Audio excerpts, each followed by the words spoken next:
ছেলে, ওনারা নাকি আবার খাওয়ায় দেওয়া লাগে। আমার বাবুকে ছোটবেলা থেকে আমি নিজের হাতে খাওয়াই দিই, ও একা খাইতে পারে না। তাই বলে বিয়ের পরও খাওয়াই দিতে হবে? তুমি একটু চুপ করো তো, তোমার এত সমস্যা কিসের?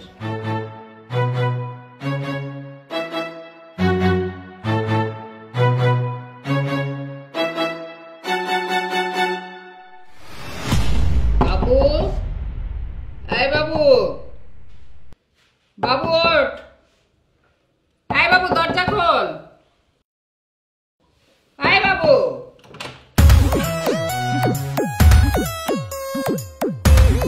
কি ব্যাপার শাশুড়ি আম্মা, সাত সকালবেলা দরজা ঠোকাচ্ছেন কেন?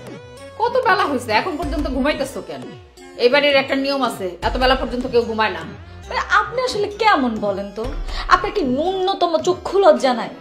নতুন বউ আসছে, সাত সকালবেলা আপনি এরকম করতেছেন। মানে আপনি একটা জিনিস বুঝতেছেন না, প্রাইভেসি বলে একটা ব্যাপার আছে মা, প্রাইভেসি। এই মেয়ে, তোমার সাহস তো কম না, তুমি আমার মুখে মুখে তর্ক করো। হ্যাঁ, যাও, যে সকালের নাস্তা রেডি করো। খান বাড়ির বউ হয়ে আসছো, রান্না বান্না করতে হইব না? হ্যাঁ, রান্না তো করবোই, তবে আজকে থেকে না, কালকে থেকে। আজকে আপনি বরং আমাকে রান্না করে খাওয়ান। আমি রান্না করে তোমারে খাওয়াবো? এই, তোমারে এত সাহস কে দিছে? আমি তো তোমার দেখে অবাক হয়ে যেতেছি। তোমার মধ্যে কোনো লজ্জা শরম বলতে নাই। কি ব্যাপার মাধুরী, এত সকাল সকাল চিৎকার চেঁচামেচি করছো কেন?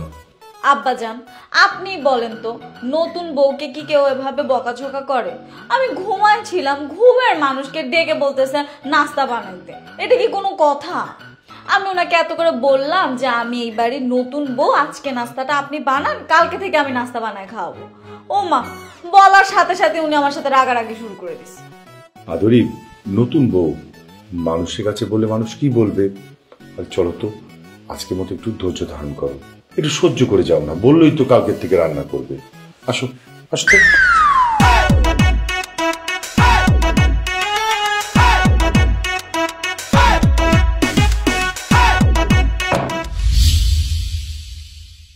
বাবু, তুই আজকে সত্যি কথা বলবি আমার কাছে।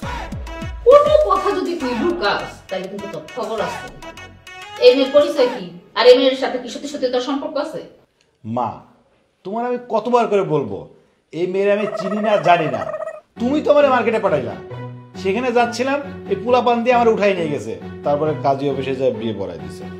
আমি জানতাম এই মেয়ে কোনো ভালো ফ্যামিলির হইতে পারে না।